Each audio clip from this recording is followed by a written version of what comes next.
And we are live. Tishy baby, it is getting ugly. Where are your friends? Where's the media when you need them? Oh, Andrew Cuomo doesn't have too much use for you. Almost makes me like Andrew Cuomo. God, what is the world coming to? Right? Welcome to the program, everyone. Wow, we got a big show for you today. I'm Trish Regan. It's Trish Regan's show. Leticia James is losing some pretty key support here as this indictment on this lovely woman looms. Coming any day, shall we say, right now. So that's a big deal. Meanwhile, Tom Homan is issuing a very grave warning, including to the likes of the Boston mayor, Leticia James, AOC, wait till you hear this, MSNBC is in crisis. You know, another day, another crisis over there at MSNBC, but it's so bad they may actually have to bring back Rachel Maddow. I don't know how much good that'll do him. But anyway, George Clooney as well is trying to weigh in on the media, and what he says is frankly just pretty damn appalling. I would just say this. George Clooney, you have jumped the shark. Were you on Fonzie's show? No, maybe he was on, what was it, Facts of Life or anything as a kid? Anyway, he's jumped the shark. And Elon and Donald Trump, we're going to talk about that because there is chatter that Donald Trump may be suing Elon Musk for defamation. Welcome to the program, everyone. Good to have you here. I am Trish Regan. Make sure you subscribe. Make sure you comment. I'm looking at your comments live. Thank you all for being here as always. We are growing. We are mighty, right? Small but mighty. But we're getting not so small anymore. Take a look at this. I mean, we're climbing in those subs. We'll see what happens when we hit 1 million. I said maybe I'll sing. Anyway, it's good to have you here. We begin today on a very important story. Leticia James. Leticia James. Leticia James is in a whole lot of trouble. Of course, we knew that, right? But things are getting worse for one Leticia because you see, people are turning on her. Her own party is turning on her. The media establishment there in New York, they are turning on her. And you know what? The voters are turning on her. You know, she is facing some pretty serious allegations, as we well know, looking at 30 years in prison for violation of 18 USC 1014, false statements to obtain a federally insured loan, USC 1001, false statements to the government. Subpoenas are being issued. They have been issued in the grand jury investigation into one Leticia James. Now, you know, this is actually for her alleged mortgage fraud. I mean, I actually think the woman should be investigated for being an overzealous prosecutor who's trying to take down people simply because of their political beliefs, bankrupt people, right? To the tune of $500 million that she has in an outstanding loan, outstanding bill, I should say, with Donald Trump. Just outrageous. Anyway, Leticia, baby, is, I think, going to have to eat her own words. And her own words were, when powerful people cheat to get better loans, it comes at the expense of honest and hardworking people. Everyday Americans cannot lie to a bank to get a mortgage, to buy a home. And if they did, our government would throw the book at them. There simply cannot be different rules for different people. Now Donald Trump is finally facing accountability. This is what she wrote. Remember when she was so thrilled and victorious and was planning to take over Trump Tower when she got him hit with the nearly $500 million fine from Judge Arthur Erdogan, or however you say his name. Now Donald Trump is finally facing accountability for his lying, cheating, and staggering fraud. Because no matter how big, rich, or powerful you think you are, no one is above the law. I mean, it's just amazing, except that, you know, she somehow thought she was. Because while this was all going down, right? While it was all going down with Donald Trump, she was out there filing for a mortgage in the state of Virginia. And according to documentation, she put down that it was her primary residence. Now, why would you do that? Oh, you get a better loan, you see, a better interest rate. It's the exact same thing she's trying to accuse him of doing. The only difference is, you know, he was going after Deutsche Bank for money. She's going after taxpayers for money because these are federally insured FHA stuff loans. So that's where the distinction is. And that's where it gets really tricky. And we're going to get to everybody deserting her. Andrew Cuomo, as I said, just can't stand her. And I really can't stand Andrew Cuomo, but you know, given if you're going to pick sides in this one, I know which one I'm going with. Anyway, I want to get to the FHA director who said, some of you have seen this before, that basically he won't even refer to her by name. Like, he has such little respect, I think, for this woman that he keeps calling her the subject. He went on with my former colleague Maria Bartiromo and spoke about just exactly what she did and why they're so convinced that this is fraud. Listen up. Recommended that the DOJ investigate New York Attorney General Leticia James over alleged mortgage fraud. The AG, Leticia James, has responded. We don't have the video, but here's the quote. "This investigation into me is nothing more than retribution. It's baseless. It has to do with the fact that on a power of attorney, I mistakenly indicated that I was a state of Virginia resident. And prior to that, I indicated to the mortgage broker that, in fact, in bold cap letters, that I am not a resident of Virginia and never will be. They just took the power of attorney and they're using that as a basis for enforcement of their investigation." Bill, do you know why she said she was a resident of Virginia on the power of attorney, if in fact she wasn't? Well, I know that we are mortgage experts, and we only refer things that we think are mortgage fraud, and we stand 100% behind the letter. I'll let the letter speak for itself. I do know, and I have seen some reports from that subject, from that subject's criminal defense lawyer, saying certain things. I'll leave it to the DOJ to correct various things. But again, when we see mortgage fraud, we are going to report it. When we see mortgage fraud, we are going to prosecute it within the confines of our duties. And we are not going to be intimidated by a subject's criminal defense lawyer. We are not going to be intimidated by a politician or just because you have an Esquire behind your name. We are not going to be intimidated by people. If we see mortgage fraud, we're going to do something about it. And I think that you're going to see us be taking this on in a big way. Mortgage fraud is a big problem. It's a big problem, right? And so they're trying to make a big stink about this. And I think they get a live one, all right? That's what I think. They're actually bringing in a big company to actually help them over at the FHA to spot this more frequently. But I mean, this one's kind of obvious, right? I mean, if you're putting down that you live in the state of Virginia, that this is going to be your primary residence, yet you're working as the AG in New York, and before you sit there and tell me, and I know this is all just alleged, right? She's going to sit there and plead her independence and her, innocence and say, oh, but, this was just a clerical mistake. I'm sorry, you're a lawyer. Like how does this happen? And by the way, how does it happen over and over again? Because there are repeated violations by one Leticia James, as we all well know.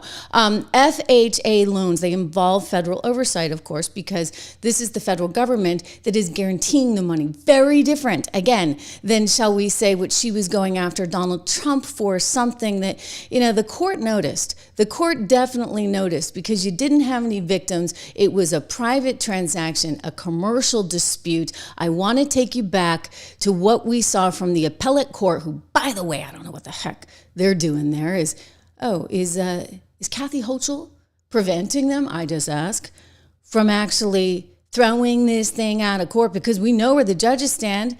Hey, we've listened to the entire appellate arguments right here on this show. I've played you every clip, okay? But here's the judge saying, hey, this is a private transaction.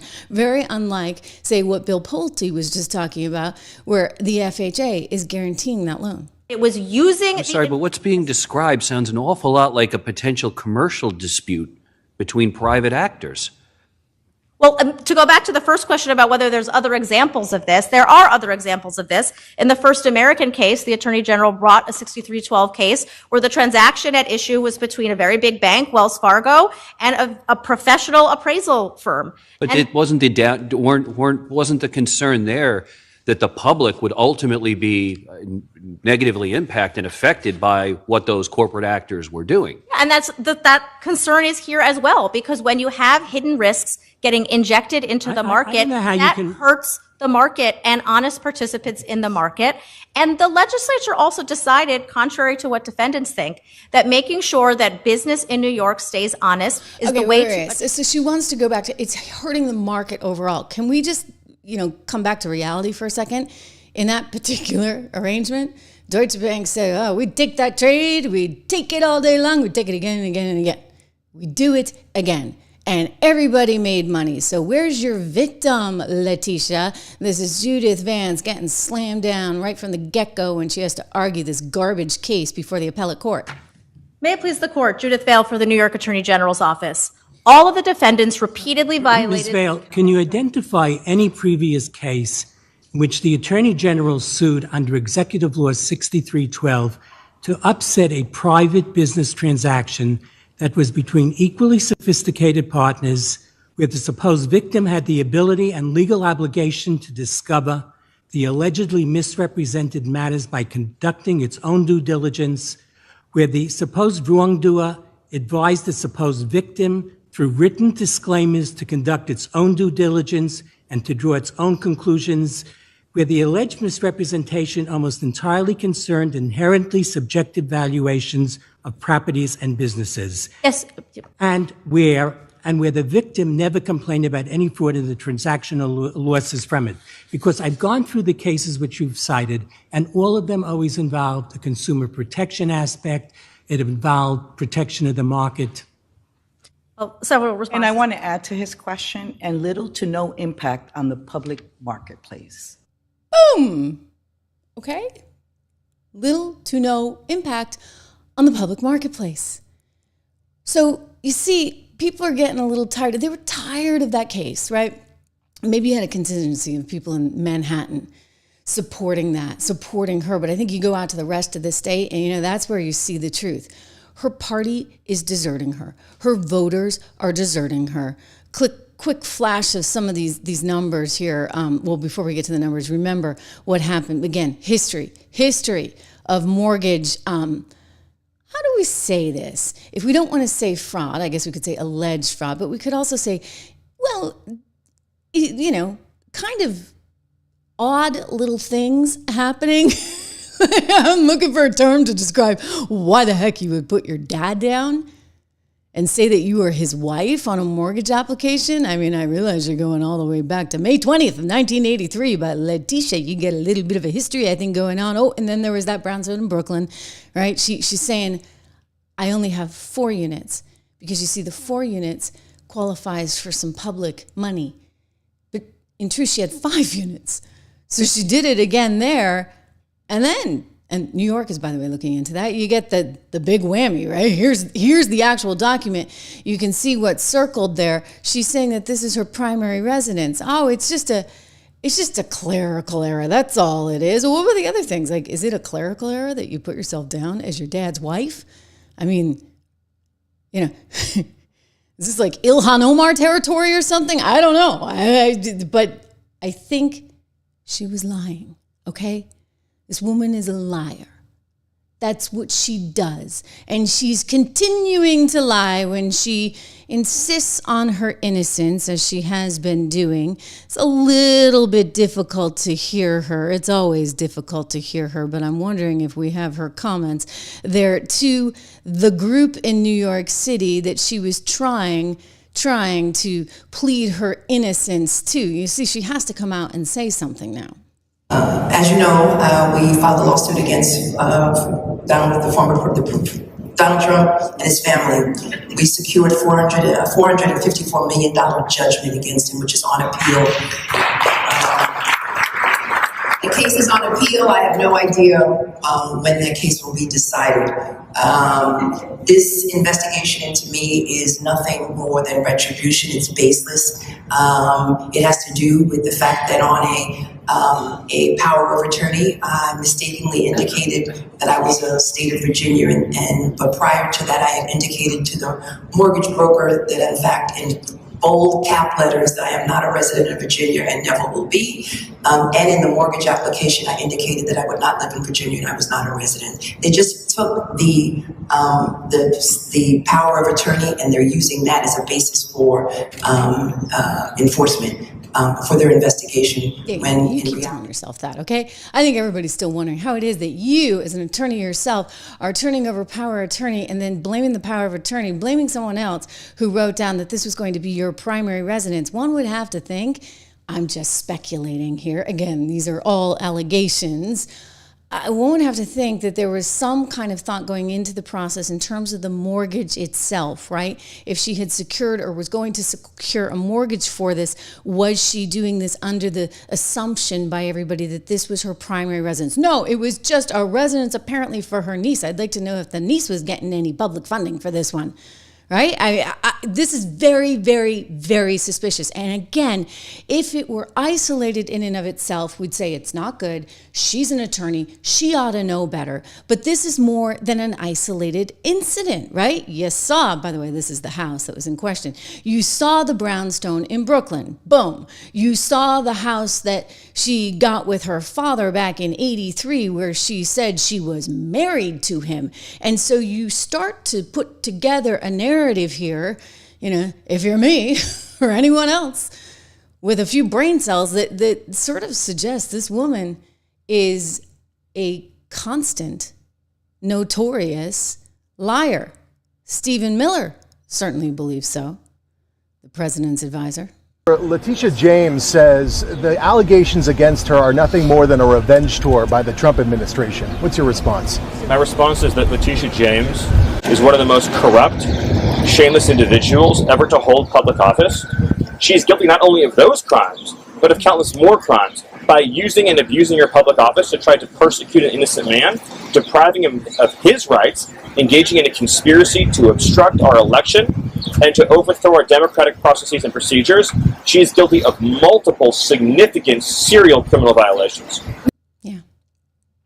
Right. And then this is the biggie, because, again, you're an attorney, you're going after somebody for alleged mortgage fraud, and at the very same time, you're not going to dot your I's and cross your T's on your own applications. I'm not buying it. I'm really not. I don't think voters are either. So the grand jury investigation has begun. Subpoenas have been issued. They're out. We're waiting on an indictment that could come sometime very, very soon, I would expect. Meanwhile, her poll numbers are sinking, okay? Leticia is seeing a real struggle. Her campaign is on the ropes, according to one city journal writing about it there in New York. She's lost the media. She's lost her party.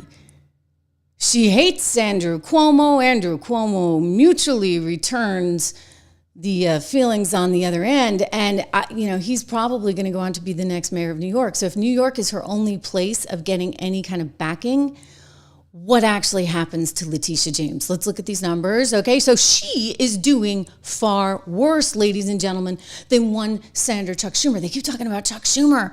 Oh, Chuck Schumer, they say, is going to be ousted by the likes of AOC.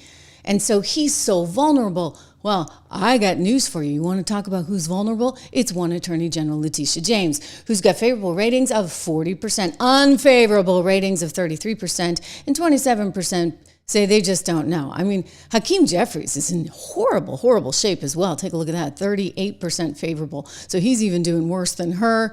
Unfavorable, though, a little bit lighter, 27%, 36% do not know. Okay, these guys are in serious, serious trouble. Serious trouble, all right? So she's in trouble, they're in trouble, their party's in trouble. Meanwhile, the media can't stand her anymore. I mean, they are switching. If you read the article about how her campaign is in so much trouble, it's in part because of the Siena College research poll that I just showed you, where her unfavorables, right, are quite large, 40 to 33%. That split is worse than one would expect, they write, for a Democrat Attorney General of New York. Most Democrats viewed the Attorney General favorably when she was underwater with Republicans, viewed negatively in the region, except for New York City. So last time around, it was sort of like she kind of skated by because nobody likes her other than in New York City. And now it's getting bad because take a look at this. And we've been through some of this data before, but I want to show you the Siena College poll. You have 79% saying that they back deporting immigrants convicted of a crime in this country. Well, that is not what Leticia believes, right? Leticia is out there tweeting that we need to save them all, and you can't have ICE in Rikers, etc. ICE is in Rikers, by the way. 39% backed deporting immigrants with no criminal record. 42% opposed. 59% do not want taxpayers paying for migrants' medical care. 25% in favor. 26, I should say. 48% support federal efforts to deport all illegal migrants. 31% opposed. These are New York numbers, okay? So this is the state of New York. This is the backdrop that she's running against, all while she was out there going, too male, too pale, too stale, when she talked about Donald Trump. I mean, we don't have to look at the sound again because it just makes your skin crawl, right? But I think you need to remember the context around her and how much vitriol there was. And he won. And they discovered that you, Letitia, in such a poetic way, are now being hauled into court for something that you accused Donald Trump of doing that everybody seems to be in agreement with was not actually a crime. So her poll numbers are sinking and she is challenged and the media is like, we don't want anything to do with her. Meanwhile, take a look at this. She's out there trying to warn against Andrew Cuomo. And I said to somebody yesterday, this actually makes me want to pull for Andrew. And I don't really like him at all. Like, let me stress that again. At all. All right. And I blame him for a lot of the horror that went down in New York during the days of 2020. But I find this amazing. So Letitia, who is a Democrat, should be kind of, linked up with him. But no, they can't stand each other. They can't stand each other. And so she's out warning against Andrew Cuomo running for, president? Excuse me? He actually just wants mayor right now, even as both could be criminally charged by Donald Trump's DOJ. Don't forget, Andrew Cuomo's in trouble. Judge Jeanine's going after that. We talked about that in one of the episodes just the other day. I encourage you to go take a look because Judge Jeanine, who basically doesn't have a whole lot of love lost for one Andrew Cuomo, is taking that case on. They're looking into what went down with the nursing homes and the tragedies that ensued under none other than Andrew Cuomo's watch. So I'll just say this. She's lost everyone, literally, positively everyone. So I don't know what you do when you're Letitia and you can't even rely on the media there to help you. Because you created such a disaster of your own. Leticia James, caught in a war of her own making, is the headline out of New Yorker magazine most recently, in which they write, this is great, you guys, it's just great. It is a fact beyond reasonable dispute, they say, that Leticia James weaponized her official power as New York's Attorney General to pursue Donald Trump for political purposes. Yes, it is a fact. It is a fact. So isn't that in and of itself enough reason to actually disbar her? I mean, if you are an AG and you are doing everything for just political motivation, then what are you doing in there as AG? Why are you continuing on as a lawyer? How are we allowing people like that to actually practice law when they have literally no respect? They just treat it as a weapon. I don't want an AG like that. Do you? I mean, a lot of people were coming out and saying this is actually going to be the ruin of New York City. I mean, I'd say you kind of had me at taxes, right? New York City's, 4% income tax that they throw on top of the larger state tax, which is, of course, on top of the federal tax. And given the SALT thing, I don't know if you're going to be able to really continue. Well, we'll see. Like that's part of what's up for grabs, and that's part of the whole Donald Trump fiasco thing that we'll talk about a little bit later. But it's not fair. It's not fair that Texas or New Hampshire or any other state that actually has fiscal responsibility sort of instilled in them, Florida's another one, they shouldn't have to pay for New York. I'm sorry. Like that just shouldn't exist. And so I'm actually of a believer that that SALT thing is completely unfair. Anyway, I digress. Let's get back to what's going on here with her, because I'm telling you, the media has turned on her. The Democrats are turning on her. The media is turning on her. Part of it is, you got to ask why. I think it's because they actually really think she's guilty. I really do. I think that's why. And so with everything that's going on, you kind of got to pick your battles. But this particular writer in New Yorker is writing that during the trial, James would make a series of wildly inappropriate out-of-court statements that would ordinarily get a prosecutor fired. At one point, she publicly branded Trump and his family members as lying while they were testifying.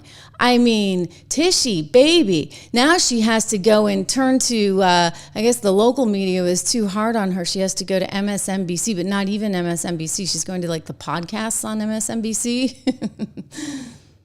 I don't think these do that well. We're in the top 100, by the way. We climbed number 36, up from number 52. Can't say the same about this guy, but hey.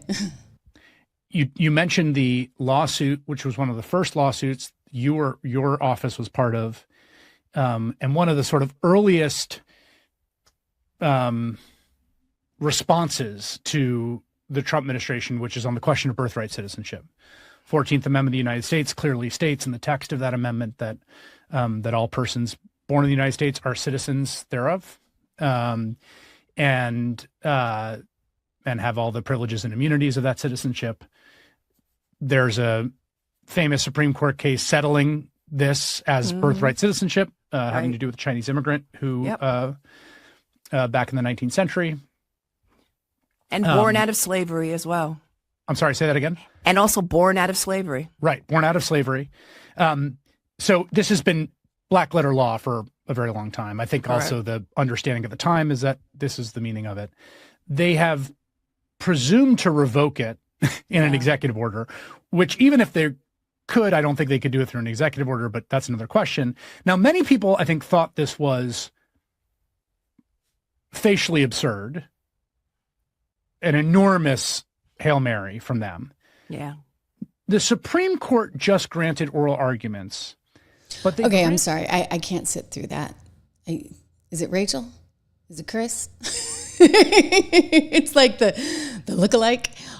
It's going to take them forever to get to the good part. But basically, she says, I'm totally innocent. This is just Donald Trump, doing his thing. And she's giving her same old spiel that she gives to everyone. But what I would say, that particular situation, that is her trying to say, you can't actually deport people who have been born here, even if they were born to illegal families. And so she's trying to fight that one. She's fighting everything, right? Like, she's so proud of all the things that she's fighting there. Except, I think that the average New Yorker, again, we'll just go back to her polls, doesn't think that Letitia cares about fighting for them, right? They don't like her now. I mean, again, back to the media, I find this amazing because it's a very, very, very liberal publication. They're saying that James's theory of liability was so flimsy that it barely conceived her previously acknowledged motivation to stick one to Trump by any means available. The purported fraud victims were multi-million-dollar banks, right?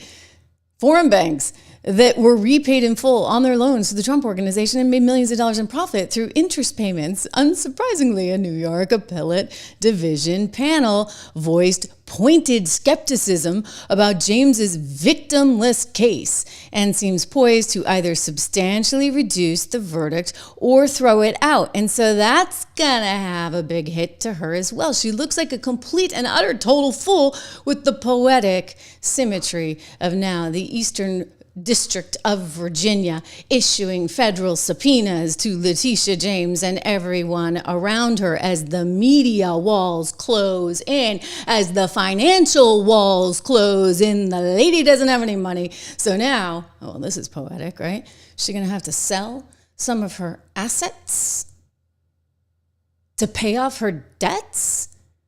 She's got no money. How's she going to pay for the fancy schmancy lawyer that used to represent Hunter? I mean, at least he had art to sell. What do you got, Tishy? The house in Norfolk. Did I say that right? Virginia.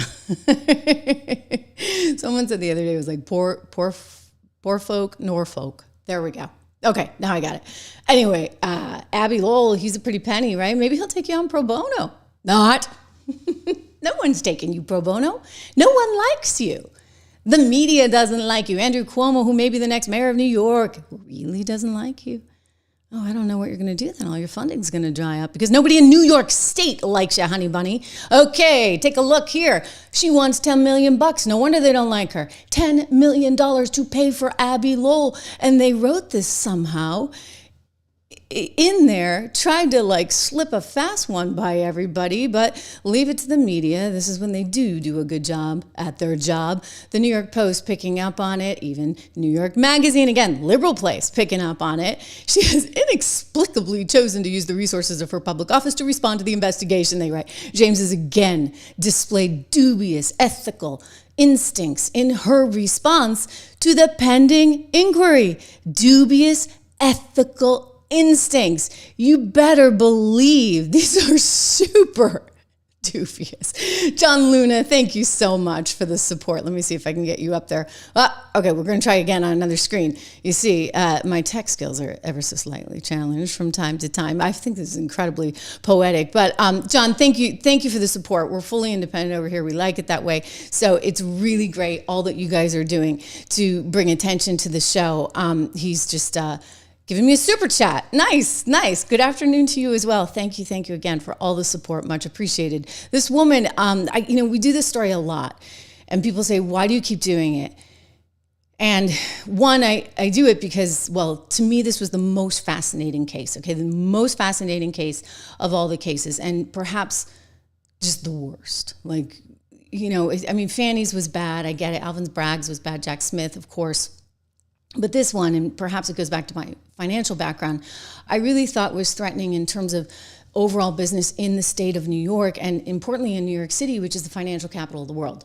So you've got some kind of crazy DA out there who has a vendetta. It reminds me, I also spent a lot of time, about 6 weeks, covering the Duke lacrosse story. Remember that horrible thing down at Duke University where these poor kids were accused of a heinous crime by a crackpot of a woman? And I'm just telling you, I remember getting off the plane, and that was a lot of years ago, right? So 20 some odd years ago. And I was still sort of relatively naive and new to journalism. So I'm like, okay, I have to be really unbiased here. I can't let my own, and I was like, I just know they're innocent. And this is before talking to anyone. I have good instincts, guys. I really do. I got to tell you, sometimes my instincts get the better of me. Right? I was a little too vocal in 2020. Good news is I'm over here. We're having more fun anyway, aren't we, than I ever did at Fox. But the truth of it is I'm often very good at spotting sort of news cycles and big issues even before they're out there in general. And so that can kind of get you in trouble in the real world, but it's kind of fun over here in sort of this new media land where I'm permitted a little more rope, if you would. I would say, though, that this reminds me of that. So that many years ago, I was like, gosh, I really think these kids are innocent. And I was right. All right, that was an aggressive, nasty, political animal of a DA in Mike Nifong. And he wound up getting disbarred for that, right? And he was run out of town. I mean, the guy was a total jerk. He did that for his reasons because he was running for re-election. He was trying to appeal to his voter base there and really obviously work the whole race thing. And I don't see him as entirely dissimilar from what Leticia James was doing. This is a civil case. In her case, it's a criminal case because they were federal taxpayer dollars and she could actually find herself in the slammer for up to 30 years. In his case, he also was in a tremendous amount of trouble. In Donald Trump's case, which she was trying to bring against him, that can't fly as a criminal prosecution because it was a civil case where you actually had no victims. So she's looking at 30 years. And gosh darn it, she ought to face them. She really ought to face him. So I keep doing this story, and we got other news to get to today, I know, but I want to keep this front and center on your agenda because this is in some ways, I think, emblematic of everything that went down for the last 4 years of the Biden administration and everything that's coming forward now. So you had these unscrupulous, in my estimation, people who are now being accused of actual mortgage fraud that would be criminal in nature, and to think that she was trying to go after him for something similar where all the judges were like, you don't have a case here. So this is really important. This is really important because a lot of bad stuff went down, and I find this to be the most poetic of all of it, especially given that now that she's out of money and can't pay her high-priced attorney that represented Hunter Biden, at least he had the art, I'm not sure what she's going to do other than maybe sell some of her assets? Justice. 4 days after a judge ordered Donald Trump to pay $355 million for a decade of fraud, New York Attorney General Leticia James says she's prepared to do everything she can to make sure the former president pays his fine, including, she told us, seizing the buildings that bear his name. If he does not have funds to pay off the judgment, then we will seek, judgment enforcement mechanisms in court. And we will ask the judge to seize his assets. Oh, maybe this one will have to go. It's no Trump Tower. I'm looking at, for those that are listening on audio or the Spotify podcast just on audio, we're looking at a little picture of that house in Virginia, her quote unquote principal residence. Yeah, definitely not her principal residence. 30 years she's looking at, ladies and gentlemen, 30 years.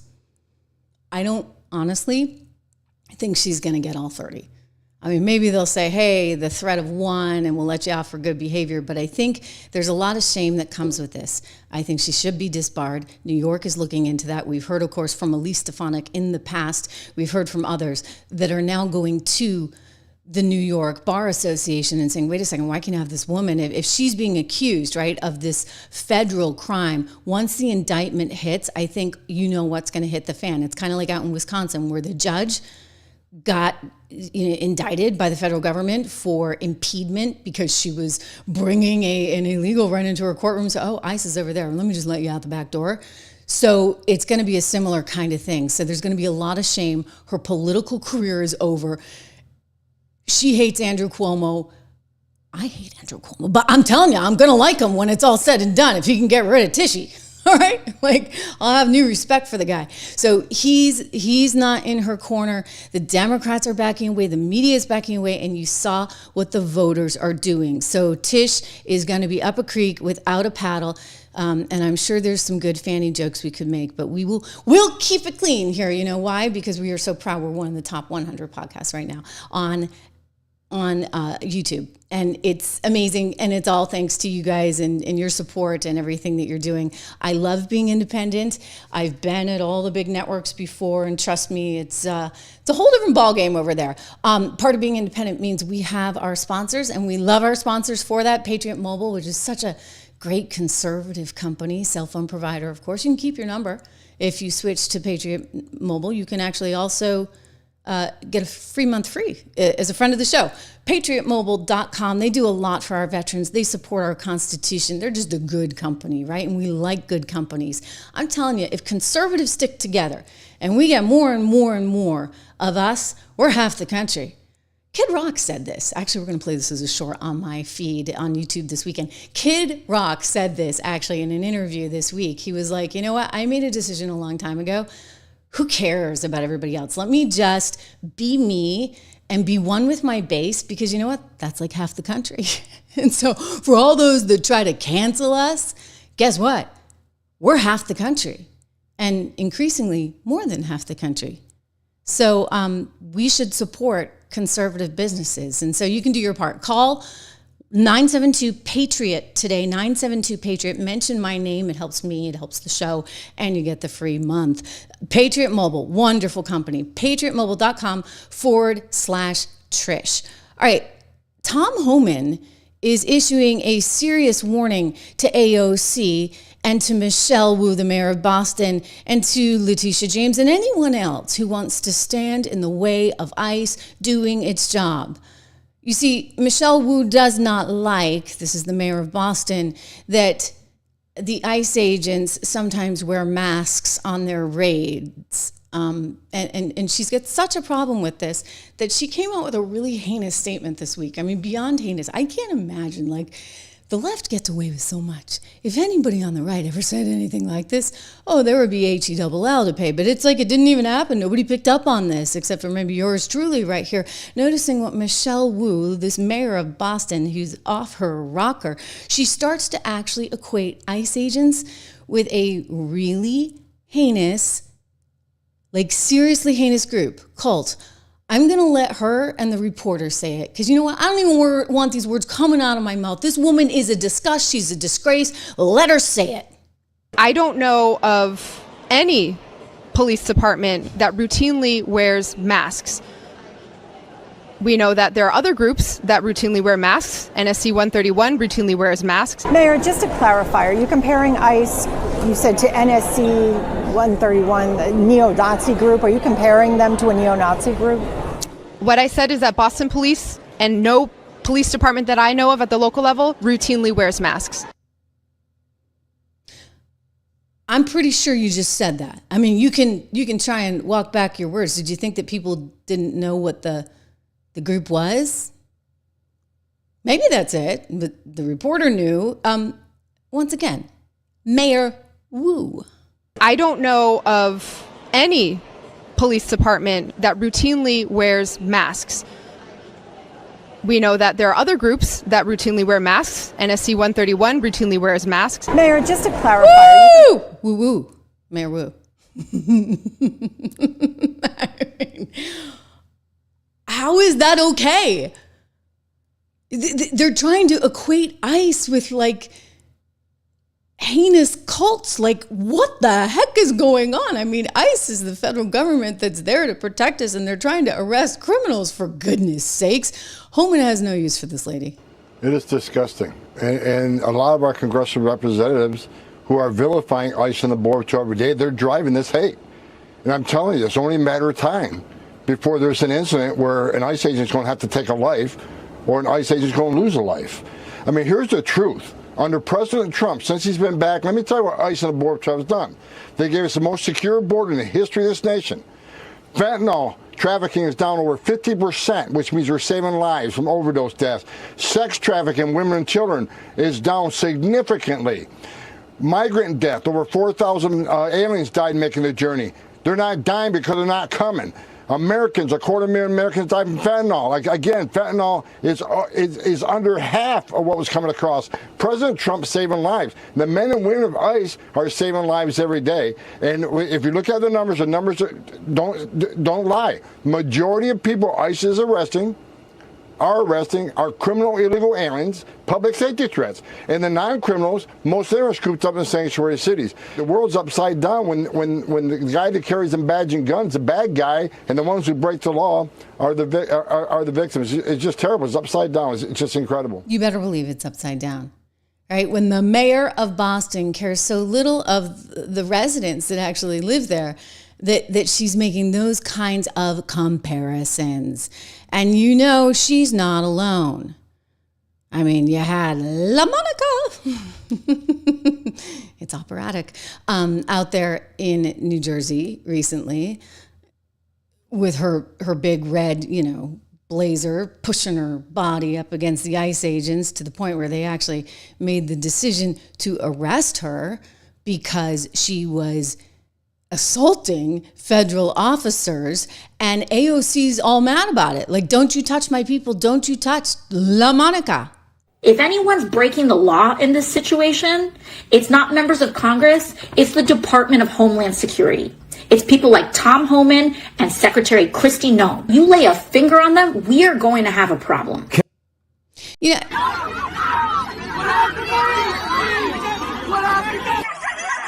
mean, just for the record, I mean, she seems to be a little more aggressive than you'd think, right?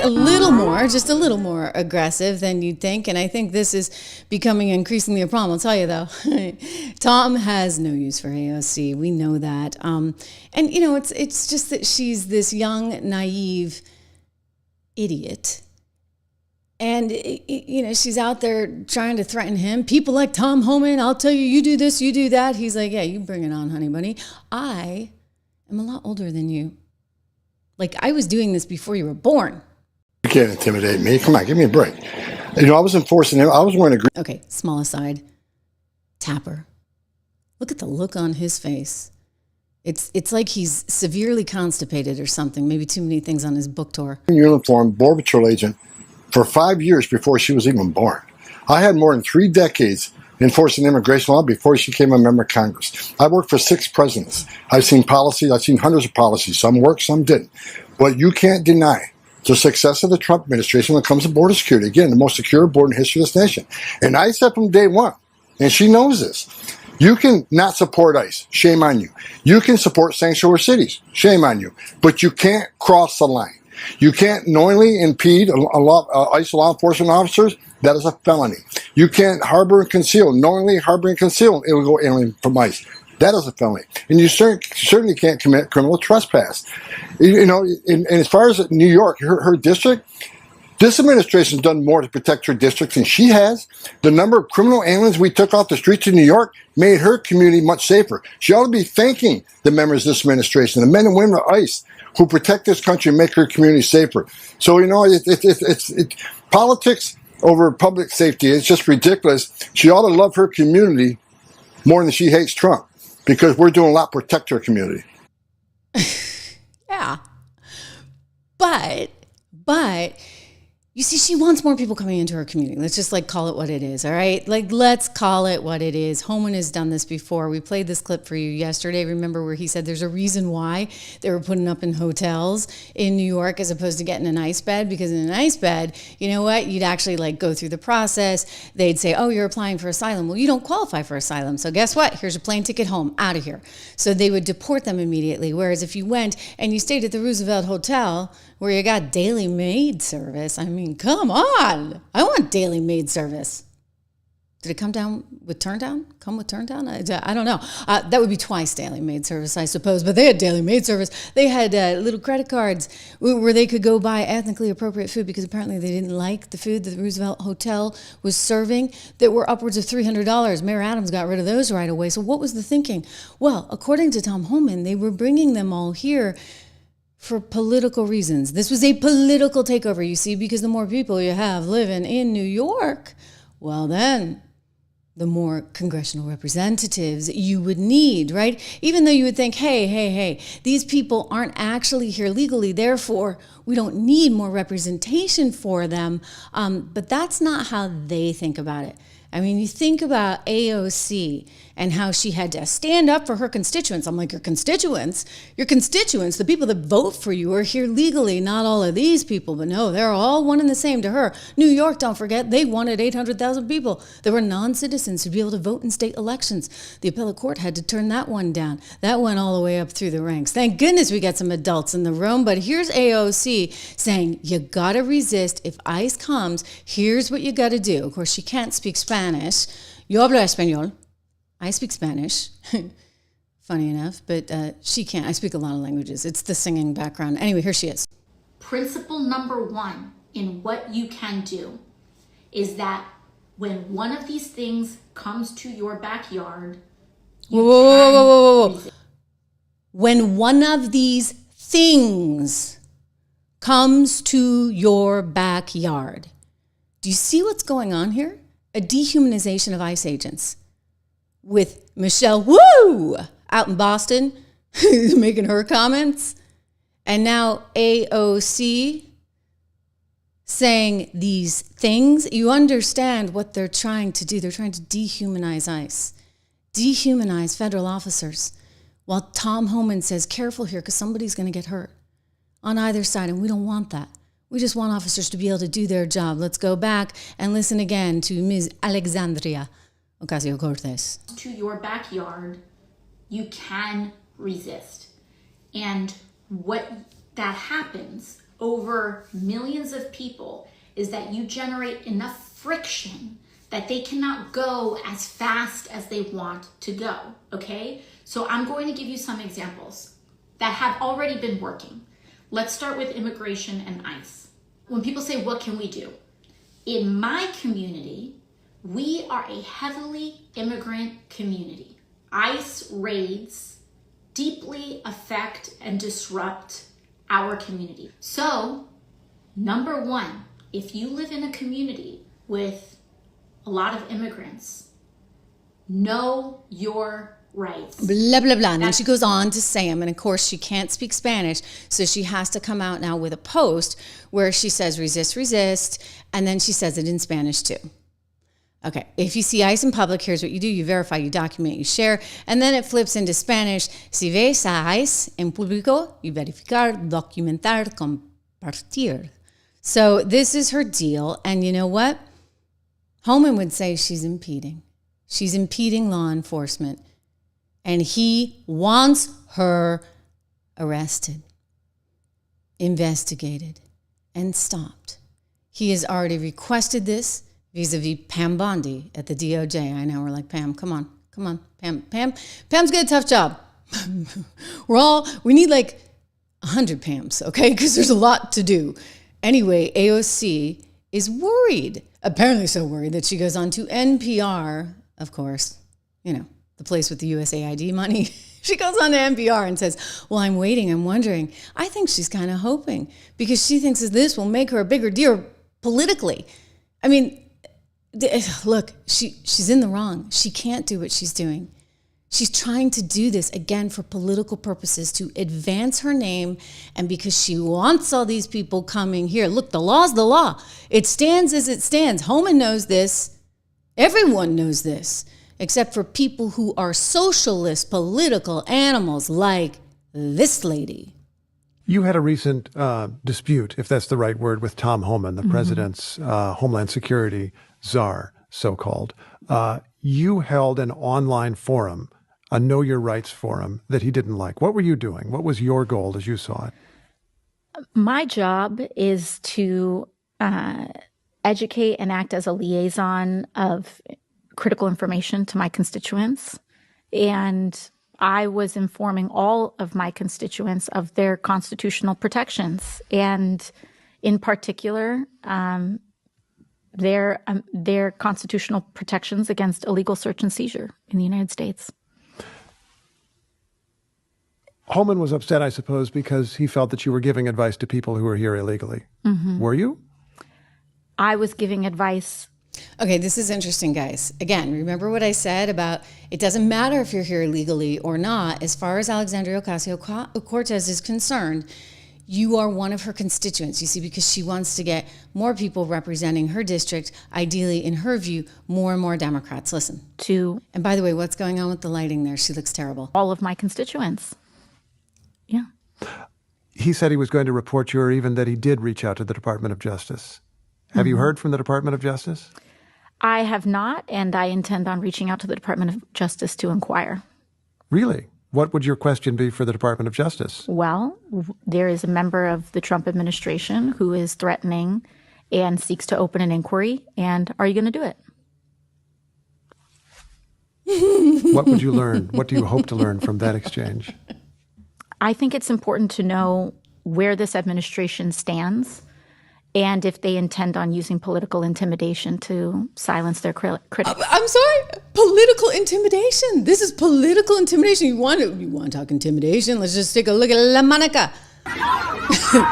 That seems like intimidation.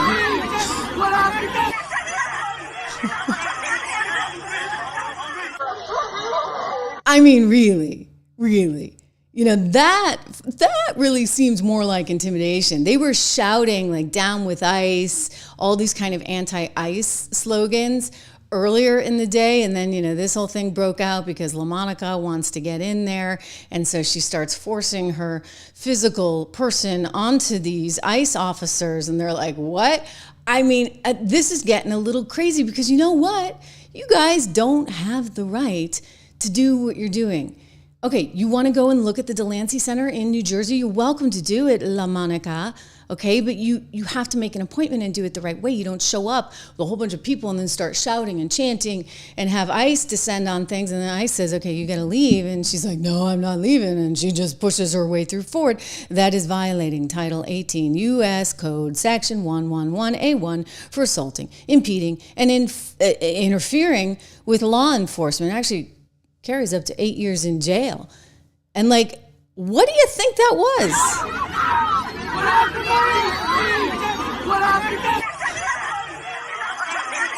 That woman was out of control. She was shoving federal agents. She was out of control.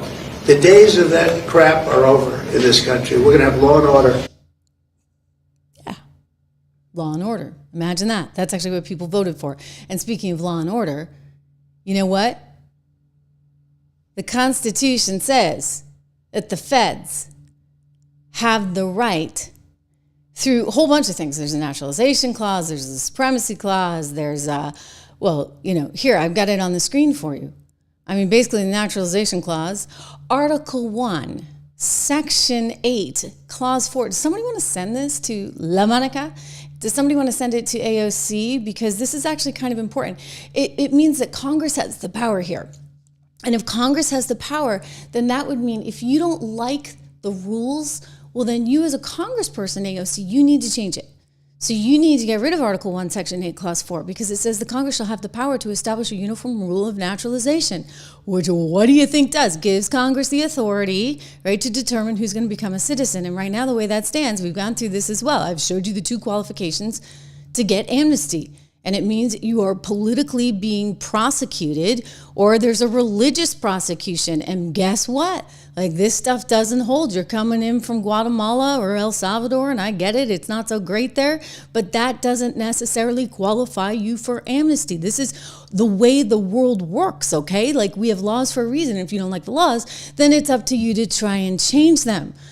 So you've got that, you get the Commerce Clause, which I love, the Commerce Clause, because you can apply it almost to anything where, like, you're the United States of America, okay? And this was how it was set up. What do you think Alexander Hamilton was thinking? Okay, you're going to be the United States, plural, united, there for a reason. So it means that you can't do one thing in California and something else entirely in the state of Texas, because there's financial transactions that go back and forth. And so immigration is being interpreted as something that is affected by the Commerce Clause, Article 1, Section 8, Clause 3. And then you have, oh, Don, you love this stuff, right? I know, because he's a legal guy. Necessary and proper clause, one of our viewers here in the live chat. Necessary and proper clause, Article 1, Section 8, Clause 18, to make all laws which stand necessary and proper for carrying into execution the foregoing powers. I mean, this is not that hard. This is not, I mean, Buddy Sanders, thank you for the generosity pointing out that LaMonica was getting kind of rough there, and you think that, oops, what happened there? Well, we were trying to put that on the screen, that she may have actually done that assault. Look, they've got more tape, and so we're waiting for ICE to release some additional tape, but I saw what you saw, and it looked pretty uncomfortable. You have the Migration Importation Clause, Article 1, Section 9, Clause 1, constitutional basis for federal power over immigration. This goes all the way back to 1808, and then you have Foreign Affairs Clause, okay, this implied, or I should say implied powers clause, and this is something that has come up actually as recently as 2012 out in Arizona, and what did they decide? What did they decide? The feds have the power over immigration, naturalization, etc. So I don't know what these people are thinking. I really don't. Except now they're trying to make it like big bad Trump, big bad Trump. Well, big bad Trump is so bad, we have to physically, take up arms against him? Did you hear the latest out of Tim Walz? I know. Tampon Tim. I know we don't like to talk about him or even see him. And in this case, he's yelling into the microphone, and I'm sorry, I tried. I can't do anything about the audio. So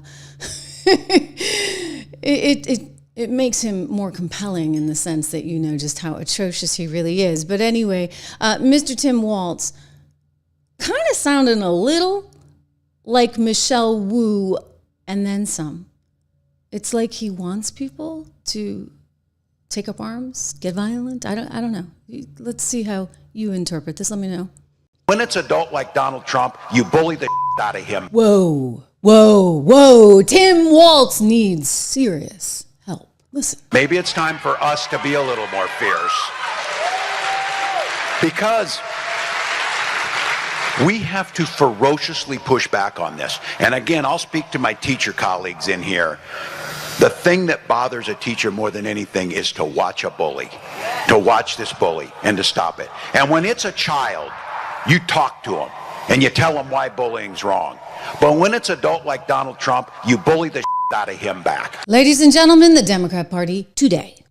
I mean, it is. That's the Democrat Party. It's from one of the shorts that we are publishing. I'm not sure if it went up already. I think it goes up over the weekend, so you guys got a sneak preview on my shorts feed. But I mean, this is, again, I think in keeping with the rhetoric that we're starting to see, which I actually find very alarming, okay? I find very alarming because I think about the sort of anti-Semitism type rhetoric that's been out there on college campuses, and then you look at what's happened both in Colorado, you look at what happened in Washington, D.C. recently, and then you have like politicians like this guy, he was nearly vice president of the United States. Scary thought, right? But calling for seemingly a really sort of bad scenario, on top of which you have Michelle Wu, AOC, trying to dehumanize ICE officers. I mean, Trump blows it off because he thinks the guy's a total idiot. Listen. I think I would have won. Susie would say I would have won Pennsylvania easily anyway, even if the governor ran, the real governor, not the governor from Minnesota, he's a sick puppy, that guy. That poor guy, I feel sorry for him. But they made a bad choice with him. They did. They made a terrible choice with Kamala Harris, right? But, you know, there wasn't a lot of choices to be made, you see, because they dug themselves into that hole pretty well. And now they're going to have to dig themselves out. The DOJ is launching an investigation into Biden's mental decline and the use of the Autopen during that time. You simultaneously have James Comer subpoenaing 5 different people already, including, by the way, the doctor for one Joe Biden. And I think the overall concern here is that you had somebody who was totally incapacitated in a very important role. And this means that everything that he put into play is now up for grabs. I mean, the Supreme Court already ruled that Donald Trump and his team could get rid of that parole thing they had going on, where they brought 525,000 people here from Haiti, Nicaragua, Venezuela, one other country I'm missing, Cuba perhaps, but they brought them here and they gave them work permits and all, set them up with the whole shebang. And Trump said, we're getting rid of this. And that was fought. It went all the way to the Supreme Court. And while they're still working out the legalities, temporarily anyway, Donald Trump is able to get rid of that. So that's one program that's come into question. There were all kinds of other things, right? Like, why was he pardoning 8,000 people in one day, the most ever in history? Were those pardons for sale? That's what some people have suggested, including a congressman from Tennessee, I believe. Anyway, here is Biden's response. He spoke to ABC just yesterday, and he said, let me be clear, I made the decisions during my presidency. I made the decisions about the pardons, executive orders, legislation, and proclamations. Any suggestion that I didn't is ridiculous and false. Really? You made all those decisions, huh? You mean it wasn't Dr. Jill and her chief of staff? It wasn't some of the people behind the scenes? Because, I'm just looking at what you're all looking at. I don't think this guy was making any decisions. He kept getting, in trouble, right, with his people. They'd say, don't answer the questions with reporters. Look at him here. I'm actually worried he's about to pass out. I've shown you this clip before. It's my most, for me, it was the most concerning one. Here we go. I better not start the questions. I'll get in trouble. I better not start the questions. I will get in trouble. Tuesday voters. Everyone, please move this way. Super Tuesday, sir. Do you have a message for voters? Thanks. Come on. Thank you so much. So there they are. They're asking all the questions, and he looks sick as a dog. Like he's going to pass out. Like he doesn't know where he is. Like what is going on? And this wasn't a standalone situation. And to the Gila Indian River community, the healing, nothing wrong with me. No, nothing wrong with you. I mean, over and over and over and over again, the time he's lost at G7 and Giorgia Meloni. Now that's a prime minister, right? Giorgia Meloni from Italy going over and rescuing him. Thank goodness, like somebody cared. You know what? I've always liked her. But this was in a moment where I was like, you know what, this lady, she's got some real class. Look at her. You got all the other guys, just clueless, that she sees that, look at that immediately. She sees that Joe Biden is really interested in the parachuter over on the side. Forgive me. You know who would call me a cheap fake because I'm not showing you the parachuter. But there, she brings him back. She escorts him back to the group.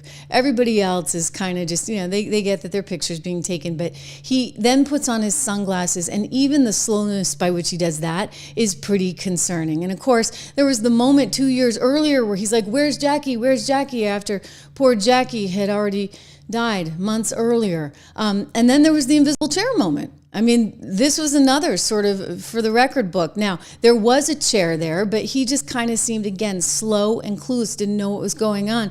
You follow that up with that horrific debate, and you kind of wonder, really and truly, who was in charge? Was this Dr. Jill calling all the shots? And I want to thank Joe, you did such a great job. You answered every question. You knew all the facts. And let me ask the crowd, what did Trump do? Lie! Yes. I mean, I actually think there's a lot of lying going on by the Biden administration, a whole lot of lying. And so this is why it's so critical right now that they get to the bottom of just exactly what went down. This is a really important moment. You have to know who was running the show. It's what we kept asking over and over and over again. I mean, what is going on? Who is in charge? And now I think people are freaking out because we're about to find out. We're going to find out, and you know what? We may not like the answer, but Americans have to know, right? Because the fears about the deep state, the fears about, you know, who was in charge, who was running the Autopen. Was it just a bunch of young staffers, or was somebody else, you know, doing things even for money? That's one of the things that keeps coming up. I think we deserve answers. You know what? America deserves it, and we're going to get it. And Donald Trump's not going to back away from that, guys. He's really not. The media, meanwhile, you know, they were asleep at the switch. And the funny story, of course, is that this Tapper guy is out there with the book. Total grifter. I mean, I actually think that this gives you special insight into how nasty the media business really is. I mean, this guy, he was out there trying to tell us we were crazy, right? For thinking that there might be anything at all wrong with one Joe Biden. Do you remember when he spoke with Lara Trump? Lara Trump and Jake Tapper, they really got into it. I mean, they really, really got into it because she was trying to say that the guy, Biden, had basically no faculties. And she was right. But he was not going to have it. I do have this, and I think it's worth seeing again. Because remember, this is the anchor that now is out with the book criticizing the media, criticizing the Biden team, saying that this is worse than Watergate, all while he was part of the process. I mean, I guess he's grifty enough that he figures, I might as well turn a dime on this one. Maybe I'll get a job at Fox out of it. Hey, you never know. Every time he comes on stage or they turn to him, I'm like, Joe, can you get it out? Let's get the words out, Joe. You kind of feel bad for him. How do you think it makes little kids with stutters feel when they see you make a comment like that? First and foremost, I had no idea that Joe Biden ever suffered from a stutter. I think what we see on stage with Joe Biden, Jake, is very clearly a cognitive decline. Okay. That's what I'm referring to. It makes me uncomfortable to watch somebody on stage search for That's so amazing. It's so amazing to me that try and figure out an answer. A cognitive decline. Well, when you're trying to tell me that what I was suggesting was I think that you were mocking his stutter. Yeah, I think you were mocking his stutter, and I think you have absolutely no standing to diagnose somebody's cognitive decline. I would think that somebody in the Trump family would be more sensitive to people who do not have medical licenses diagnosing politicians from afar. Plenty of people have diagnosed your father from afar, and I'm sure it offends you. Your father-in-law from afar. I'm sure it offends you. You don't have any standing to say. I'm not diagnosing him. What I'm saying, Jake, you just talked is about that a cognitive decline. That Joe Biden I have one last question for you, Laura. You can't times on stage, and it's very concerning to a lot of people that this could be the leader of the free world. Okay, that is all I'm saying. I genuinely feel sorry for Joe Biden. I appreciate it. I'm sure. What an ass! I mean, really, what a jerk! And then to sit there and say, "Oh, it's the media's fault," and he thinks he's the greatest thing since sliced bread because he finally came out after the debate and admitted the emperor had no clothes. I mean, he knew the emperor had no clothes. We'd all seen the exact same tape, right? All these feeds were coming into all of us, and they all went with cheap fakes. Oh, that's the other grifter, right? KJP, who couldn't get a job in mainstream media. She wanted a job so desperately at The View. Gosh, she would have been almost good. Except that there's not a whole lot going on upstairs, and I think that maybe they figured that out and she wasn't that compelling, whether she was on the podium or whether she would be on the couch with Whoopi, etc. So she didn't get a job at The View, so she's out with her book too. I think Tapper sees the handwriting on the wall. You know what? All these media organizations, they are shutting down, right? Left and right, laying off all kinds of people. We saw more layoffs at Disney this week. We saw layoffs, of course, happening at MSNBC. Oh, Rachel Maddow's going to one show a week we'll talk about that in a second because it's a disaster over there, total crisis. Listen, all these places are laying off. And the only place that's doing well, other than those of us over here in the non-mainstream media land, the only place that's actually doing well is Fox and maybe Newsmax. So maybe he's sitting there going, hey, I need to keep cashing a check in for however many years, and I'm not talented enough to do my own show or my own podcast, so maybe Fox will hire me. I know Fox at one point, I'll share this with you, tried to hire him. Apparently, the big boss thought it was a mistake. The big boss got it. But there was a little boss there, and she's now in charge of the whole place, and she likes Jake Tapper. Because a lot of these media executives have no clue what makes a good anchor or good talent. And the one I'm talking about clearly has no clue if she thinks that Jake Tapper is going to save and help her network. Actually, she doesn't need saving right now. They're doing okay. Jake's the one that needs some saving. So I suspect Jake Tapper wrote this book for a reason, not just to cash in, but to start making appearances in conservative media so as he could land a job at Fox News. Brett Baer, watch out. Look, there's a method to this madness, guys. I kid you not. None of these people are all that altruistic, for sure, including one Peppermint Patty over at MSNBC.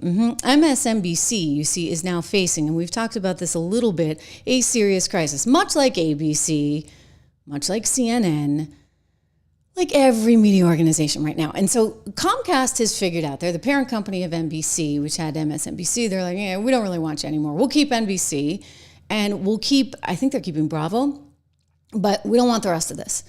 Like, this is a bunch of, you know what? I won't say the word. Okay? This is a bunch of you know what. And we are going to spin this off. There's a tax advantage for us to do so. And we're going to let you guys figure it out on your own. But it's very hard for these cable companies to figure it out on their own because the source of their revenue has historically come from the cable providers, right? Like the big cable companies that say, okay, well, I'll pay $2, I'll pay $6, I'll pay $1 a head for your programming.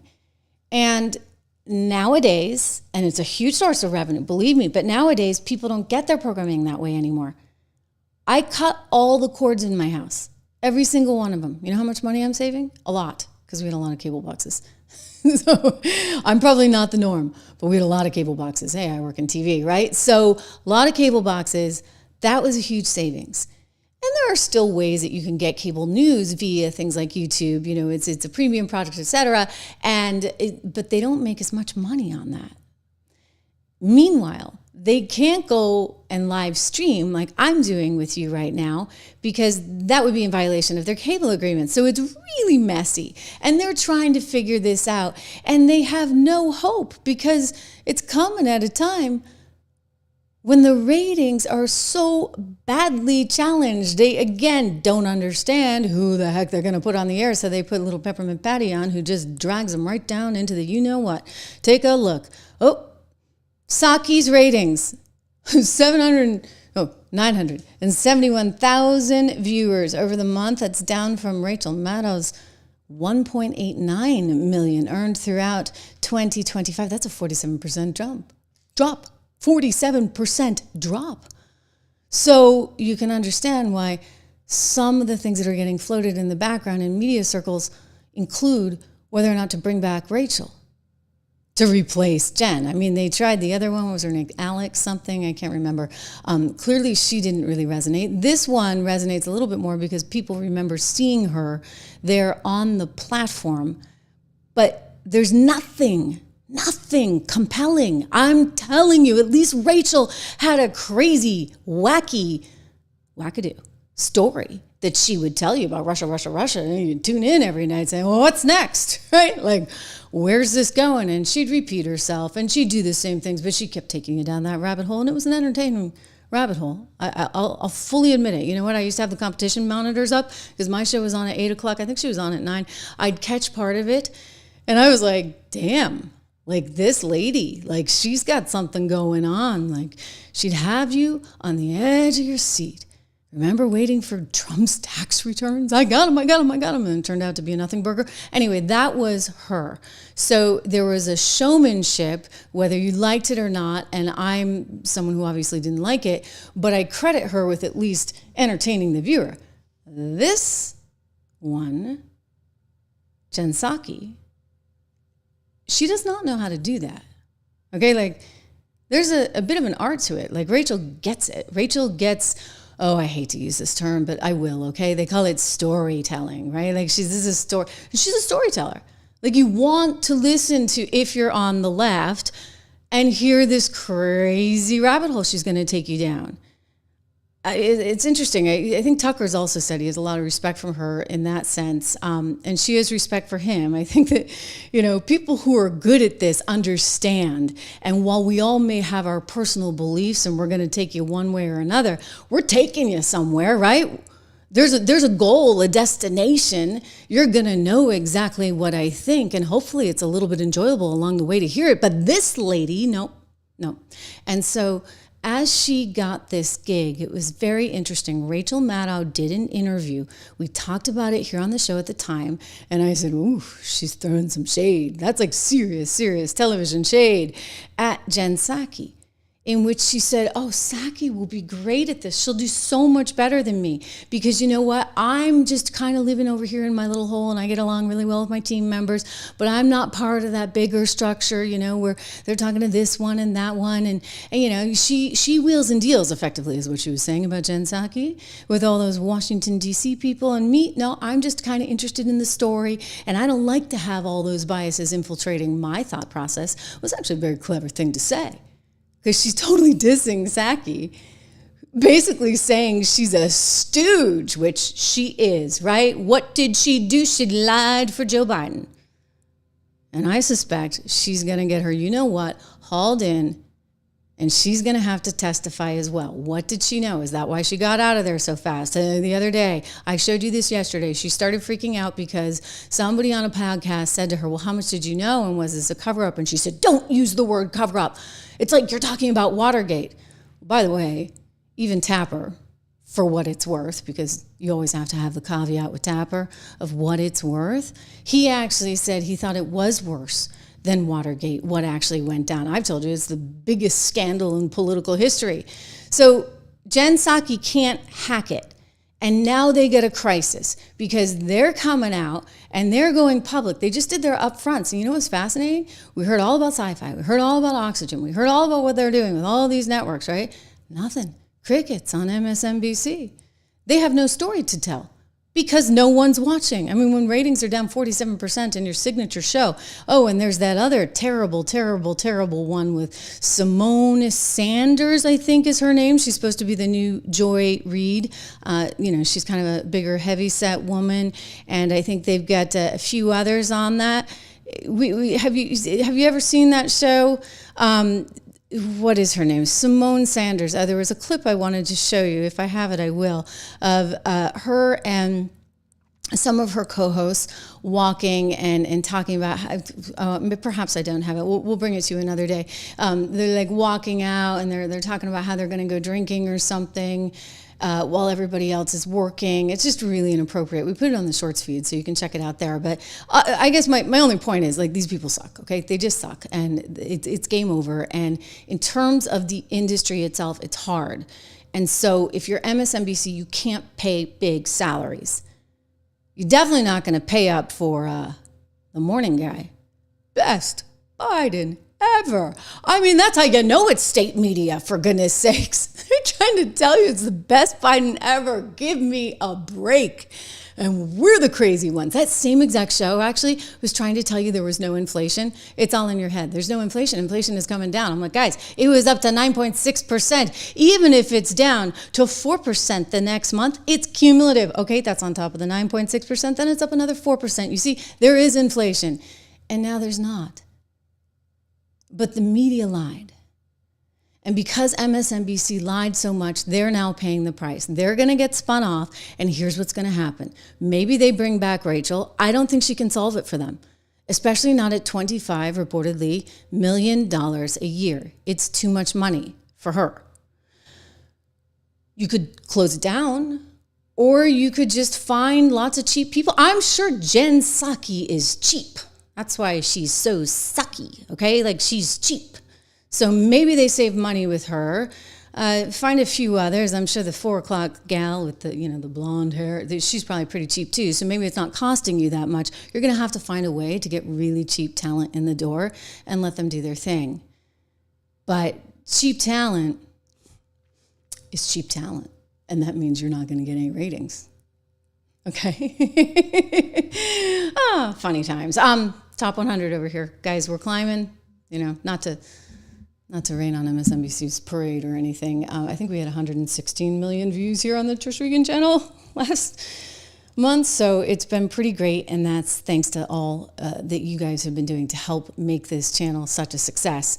Another guy who actually thinks he's part of the media, but is absolutely not. He's a Hollywood actor who has perhaps some political aspirations. I don't know. He suddenly keeps showing up on CNN. He's like Jake Tapper's new best friend because he helped Jake write the book. There's a whole passage in there about how Clooney knew it was game over when Joe Biden went to an event with him and he went up and said hi to President Biden, and Biden had no idea who he was.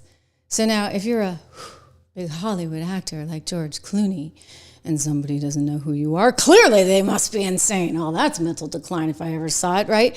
So Georgie Clooney figured, game over. We need a new guy in charge. And so this is one of the big scenes in Tapper's book that he talks about. So Tapper and Clooney are like this. But you see, in the television world business, when one person gets an interview, you have other anchors that get really upset because they don't have the interview. And so ever since Clooney went on with Tapper, Anderson Cooper's like, me too, right? Like, he's the new Me Too. I gotta have Clooney on my show. So he finally got Clooney on, and Clooney, who's trying to pretend that he's some kind of journalist, because you see he's playing one on Broadway, Good Night and Good Luck. He's playing the late Walter Cronkite, of CBS fame back when news was actually news. And he's trying to say that, gosh darn, it must be so hard to be a journalist right now because Donald Trump's in there. I'm just going to say, for the record, Georgie, you don't have any clue what you're talking about. You don't know anything about this. And I was a journalist for the last, since 2000, right? Well, technically much earlier, because I started in 5th grade, literally working at my local paper. But we won't go back that far, all right? I've been a journalist for a very long time, and I've worked at a lot of networks, and I've seen it all of it. And so I'm very familiar with how hard it has been over the last 4 years since Biden came into office. And I'm going to explain a little bit more about that. But first, George jumping the shark, from Fonzie jumping the shark, the Happy Days was over after Fonzie jumped the shark, and so it's become an expression. I don't think he was on Happy Days. I think he was on the show Facts of Our Life, but it's some other sitcom from a similar time. But here he is in his big Anderson Cooper interview. Give them is something. Because a lot of people feel like, in this room probably who are here, feel that we are at our worst right now. I can make an argument that we're not. I can make an argument that we've had much worse times in our history. 1968, every city in the United States was burning. There was a National Guard was surrounding the White House and the Capitol, and we'd lost Martin Luther King and Bobby Kennedy and the Tet Offensive.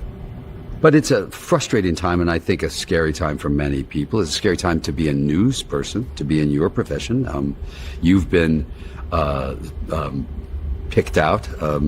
60 Minutes has been picked out. Most news organizations are under fire. That usually happens with demagogues in a way. It usually is a way of, the first places you attack are the news, because that's how we inform ourselves. Do you think Trump...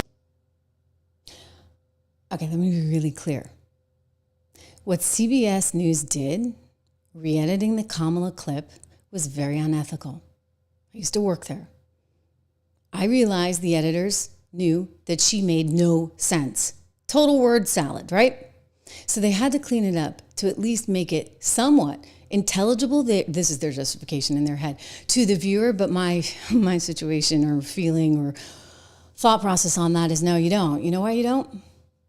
You don't, because the viewer needs to understand that the woman can't actually complete a sentence or a thought. There aren't that many thoughts going around in Kamala Harris's word salad brain. That needs to be exposed.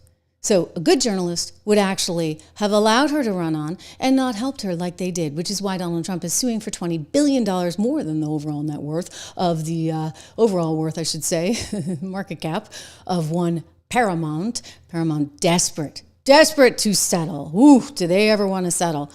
They're talking about, I think, 25 mil. Trump wants more. They're looking at, Disney did 16. He's like, nope, I want more. And you have people dropping like flies right now over at CBS because part of the thing was they wanted an apology. And the president of CBS News doesn't want to give an apology. And the guy who runs 60 Minutes doesn't want to give an apology. And I'm just waiting for, what's his name? The guy who the CBS 60 Minutes executive producer produced, Scott Pelley, who's very pompous about everything right now and probably talking to George Clooney too, helping to coach him for his role, right? Good night and good luck. He has not actually resigned. If he were smart, he'd put his money where his mouth was, right? Why doesn't he resign? I wonder. The others did. I'm just saying, here's the thing. It was actually very hard as a journalist, Mr. Clooney, during Biden's time. I actually experienced this full on myself. I was right out in front of the 2020 story saying this is ridiculous. You guys, you're closing everything down. And look, we didn't know a lot. And in fairness, I didn't know a lot, but I'm just a market girl, right? When I see the market tanking 2,000 points a day, I'm like, okay, this is getting out of hand. CNN needs to knock it off with its plain story and let's just kind of take a deep breath. We're going to move forward. You know that the Federal Reserve is going to be there. They always are, whether you like it or not, right? The Federal Reserve is going to be there. Donald Trump's going to be there. We are getting a little out over our skis. We can't just close down the entire economy. I mean, maybe seal the borders, but are you really going to close down your entire economy? You should take care of the people you need to take care of. And, everybody else kind of still needs to move along with it because you need a strong economy to fight this. Well, yours truly, experienced a lot of repercussions from that. And then, as one went forward, I experienced it for sure. Like that was, you look at Facebook, for example, and you couldn't reach your full audience, and there were all these different things that were going on, and it was scary because you didn't know what was going to set anyone off. And so as a journalist, no, I couldn't actually speak my mind. As an American, I couldn't really speak my mind, and cancel culture was on steroids. So for him to sit there and say it's challenging now, at least Joe Biden, forgive me, Donald Trump is out there in front of it, calling journalists out to their face. Terry Moran, I'm looking at you. Terry. I mean, I picked you because I didn't know who the heck you were. This is your big moment. At least he's doing that to their face. Instead, you had a whole team behind the scenes with Biden that was working to police this so-called misinformation, disinformation, cheap fakes, if you dared to show Biden looking like he was lost. Or Dr. Jill was having this done. So they were doing a lot. And in fact, his biggest regret, he told Susan Page at USA Today, when it was all said and done, his biggest regret was that he did not do more to police the misinformation and disinformation. I just have to say, since he's been gone, it's a relief as a journalist. It is a relief because, if you do something, Donald Trump is going to broadcast it from here to eternity. He's mad, whatever. He's mad at ABC. He's mad at CBS. But what was going on behind the scenes where all of those networks felt compelled to give you a state media line all the time? They were never truthful. There was a reason they were never truthful. They couldn't be truthful. They were state media, and anybody who dared to break out of that status quo was penalized for it. It's another reason why I'm just proud of what we've been able to accomplish here, and I really, really hope you subscribe to this show because you know what? We're climbing. What were we? Number 36. We were 52 the week before. We're 36 now. So guys, help me get there, right? Subscribe, all that good stuff. I got to get to the Elon story. This is something I'm not happy about. You know it, right? Like mom and dad fighting away. I will say this. Let me take a look at shares of Tesla. We're going to market the tire, so I like the sound of that right now. 76 Research, my financial research company. If you guys haven't subscribed to it, use code word dollar, courtesy of me, and make sure you sign up. It's a really phenomenal report with a ton of investing ideas. And I like seeing this. Tesla's recovering 5.5%. Shares of Tesla up right now as we look to close out the week here, actually in positive territory, with the Dow up 1%, S&P up 1%, and the NASDAQ up almost 1.5%. So I will say this. One of the things people think may actually go down, and look, I hope it doesn't come to this. I hope these guys can fix it. They can work it out, right? I'm encouraged. Bill Ackman, hedge fund guy, brilliant guy, who's been out in quite force for MAGA on Twitter. And he doesn't need to do this, right? Like the incoming he has taken, I've known him for a lot of years, is sort of surreal. But he's been out there as somebody who's really fighting the good fight. And he put a tweet out yesterday where he said, "We are stronger together. We are stronger with Donald Trump and Elon Musk together." And, he's so right. He's so right. I'm like, you keep this up, Bill, you're going to have to take over from Marco Rubio, all right? I think you might get peace in the Middle East, because this is important. Elon Musk responded to that. It's like he had a chance to cool off and calm down, and he responded to that with a "you're right, Bill." So he knows we are all stronger in this together, for sure, for sure, for sure. But this has been brewing. You see, Donald Trump took the guy that was running NASA, and it was like Elon's guy, and he took him and he said he's not going to run it anymore. So that kind of ticked him off in the beginning. This maybe happened about a week ago. And then there were just kind of a few other things. Obviously the bill. Elon really wanted a lot of cuts in spending. And so he's frustrated, for example, with the SALT thing, among other things. And so, Elon, he's a CEO like Trump is. And he's not political. Like, he's actually really, really, really, really not political. He's like, I have a goal. This is my goal. This is what I want done. And Trump is like, I have a goal, but I'm political, right? Like, so there's two different kinds of people, but they both have goals and they both want to get something done. Donald Trump wants the deal to get done. He wants the big, beautiful bill. He kind of doesn't, he's not going to get bogged down in the minutia.